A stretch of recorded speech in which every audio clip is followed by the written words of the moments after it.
അദാനിക്കായി അതിർത്തി സുരക്ഷാ നിയമത്തിലും ഇളവ് വരുത്തിയത് കേന്ദ്ര സർക്കാരെന്ന് വെളിപ്പെടുത്തൽ. ഇന്ത്യ പാക് അതിർത്തിയോട് ചേർന്ന് ഹെക്ടർ കണക്കിന് സ്ഥലത്ത് ഊർജ്ജ പ്ലാന്റ് നിർമ്മിക്കാനാണ് കേന്ദ്ര സർക്കാർ ദേശസുരക്ഷാ നിയമത്തിലടക്കം ഇളവ് വരുത്തിയത്.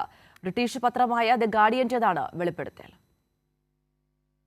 തന്ത്രപ്രധാനമായ ഇന്ത്യ പാകിസ്ഥാൻ അതിർത്തിയിൽ നിന്ന് വെറും 1 കിലോമീറ്റർ മാത്രം അകലെ റാൻ ഓഫ് കച്ചിലാണ് പുനരുപയോഗ ഊർജ്ജ പദ്ധതിയായ ഖവദ പവർ പ്ലാന്റിന്റെ നിർമ്മാണം.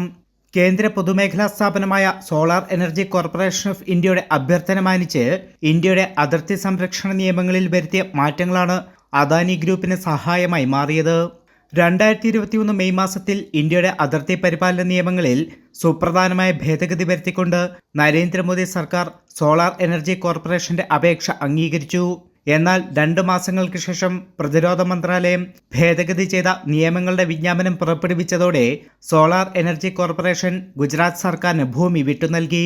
ഊർജ്ജമന്ത്രി RK സിംഗിന്റെ അധ്യക്ഷതയിൽ ചേർന്ന യോഗത്തിൽ ഭൂമി വിട്ടുനൽകാൻ ACCIയെ പ്രേരിപ്പിച്ചതായും പിന്നാലെ ഗുജറാത്ത് സർക്കാർ ഈ ഭൂമി അദാനി ഗ്രൂപ്പിന് പതിച്ചു നൽകിയെന്നുമാണ് റിപ്പോർട്ടിൽ പറയുന്നത്. വിഷയം പ്രതിരോധ മന്ത്രാലയവുമായി ചർച്ച ചെയ്യണമെന്ന് അഭ്യർത്ഥിച്ച് 2023 ഗുജറാത്തിലെ ഉദ്യോഗസ്ഥർ പ്രധാനമന്ത്രിയുടെ ഓഫീസിന് കത്തയച്ചു. പിന്നാലെ 2023 ഏപ്രിൽ 21 ദില്ലിയിൽ ഉന്നത സൈനിക ഉദ്യോഗസ്ഥരടക്കം പങ്കെടുത്ത രഹസ്യയോഗം സർക്കാർ ചേർന്നുവെന്നും ഗാർഡിയൻ റിപ്പോർട്ടിൽ പറയുന്നു. പദ്ധതിയുമായി ബന്ധപ്പെട്ട് മുതിർന്ന സൈനികർ ആശങ്ക രേഖപ്പെടുത്തിയെന്നും ദേശസുരക്ഷയെ ദോഷകരമായി ബാധിക്കുന്നുവെന്നും മുന്നറിയിപ്പ് നൽകിയെന്നും റിപ്പോർട്ടിൽ വ്യക്തമാക്കുന്നുണ്ട്. കൈരളി ന്യൂസ്, ദില്ലി.